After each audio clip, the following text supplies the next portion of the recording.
I pledge allegiance to the flag of the United States of America and to the republic for which it stands, one nation, under God, indivisible, with liberty and justice for all.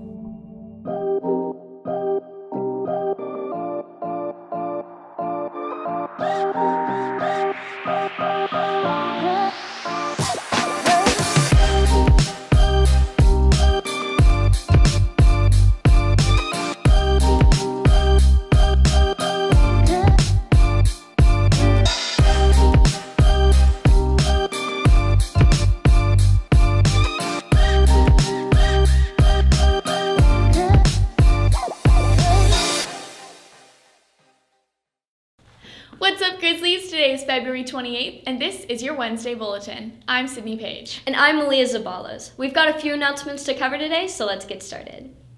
Attention to anyone interested in playing football next season. There is a mandatory informational meeting during both lunches this Thursday in the football stadium. Dates, camps, and other information will be discussed, and if you cannot make it, please see Coach Evans in room 825.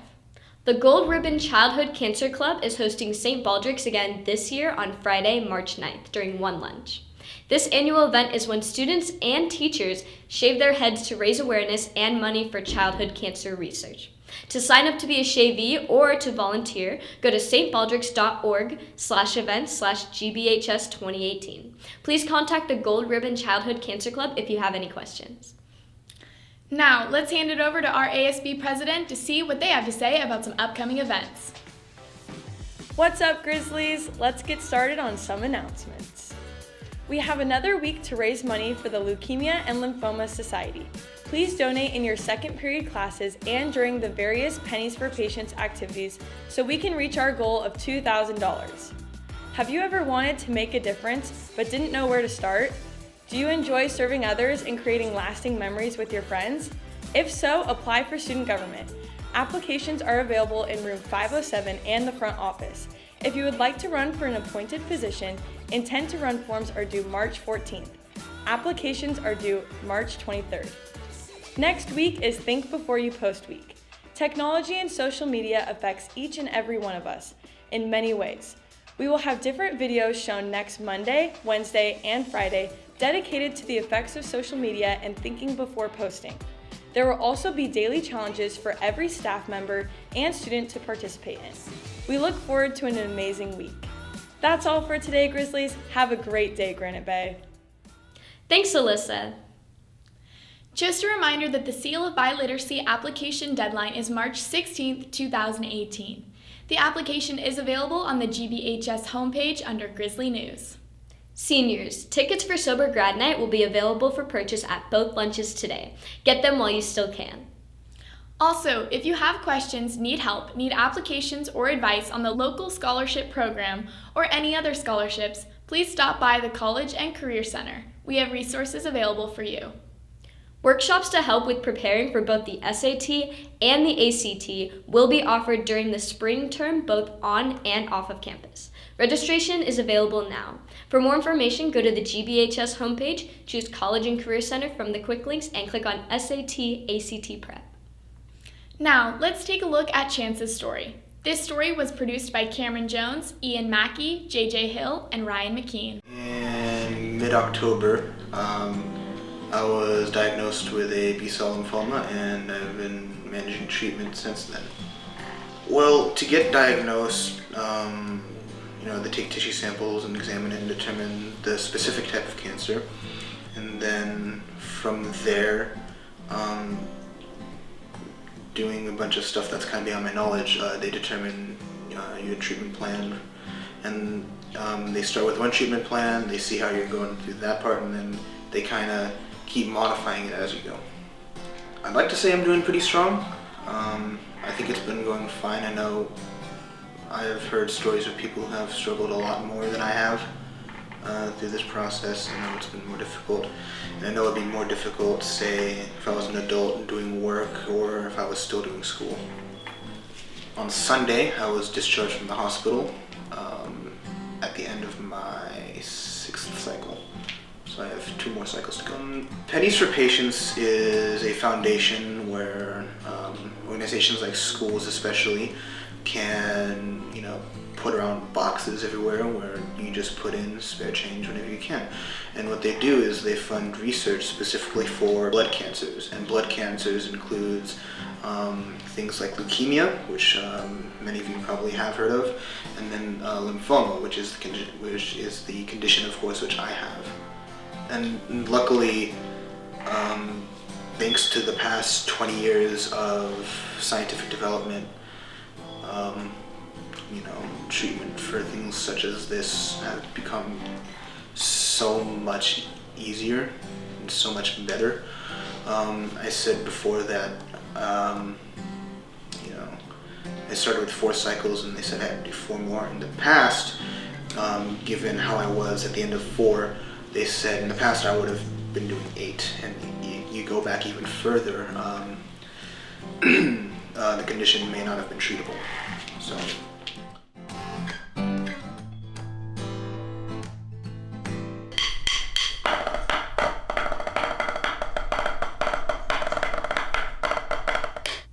Donations for Pennies for Patients ends this Friday, so don't forget to donate in the boxes in your second period classes. The class with the most donations will win spirit points for their class. Now let's take a look at last week's sports. Hey there, Granite Bay. I'm Haley Montgomery, and here's your weekly sports update. Last week, girls varsity soccer won 1-0 against McClatchy.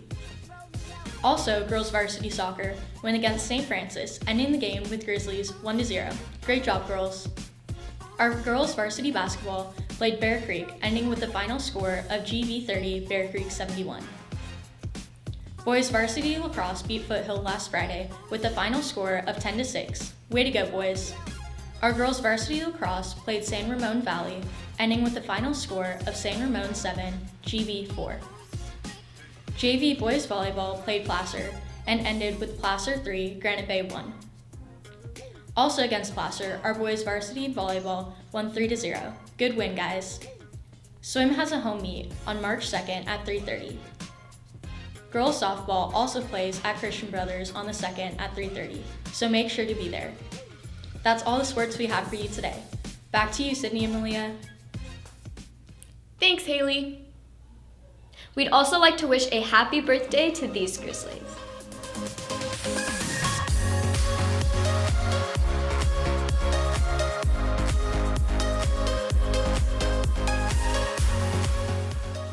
You can expect a rainy week with a high today of 56 degrees.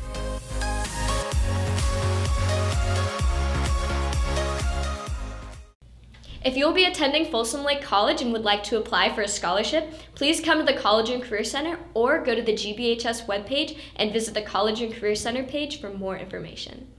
USA Gap Year Fairs provide students with a broad exposure to gap year programs that emphasize experiential education and personal growth. Opportunities for face-to-face conversations with Gap Year program providers, trip leaders, advisors, and Gap Year alumni offer attendees a personal and individualized experience. It will be held tonight at the Veterans Memorial Center with a speaker from 6 to 6:45, and the fair from 6:45 to 8:30. Nordstrom Fashion Ambassadors meet once a month after school or on weekends at select Nordstrom stores.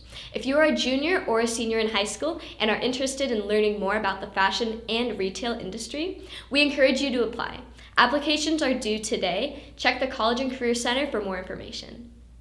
Formerly ROP, CTE Works provides an opportunity to explore future career opportunities while mastering the necessary skills needed for college, advanced training, or positions in business and industry.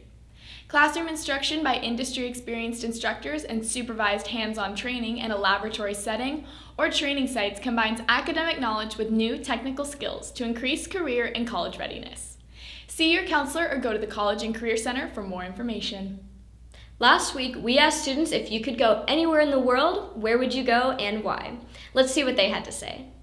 If I could travel anywhere in the world, it'd probably be Colombia. It's in South America. It's just kind of where all my dad's family lives, and I think it would just be a great opportunity to go down and spend some time with them.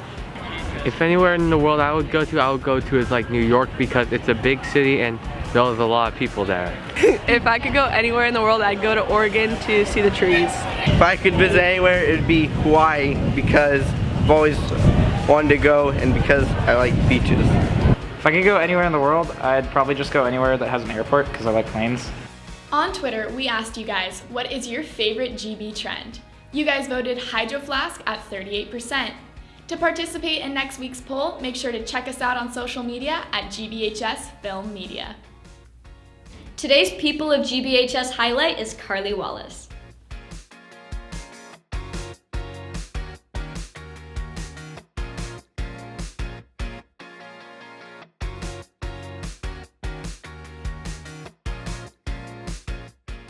We'd also like to give a huge congratulations to the winner Percussion for winning first place and to Winter Guard for getting second place at their first show this past weekend. Great job, guys! Now, in honor of Black History Month, we'd like to take a moment to recognize the African American students we have here on campus. This story was produced by Casey Yin.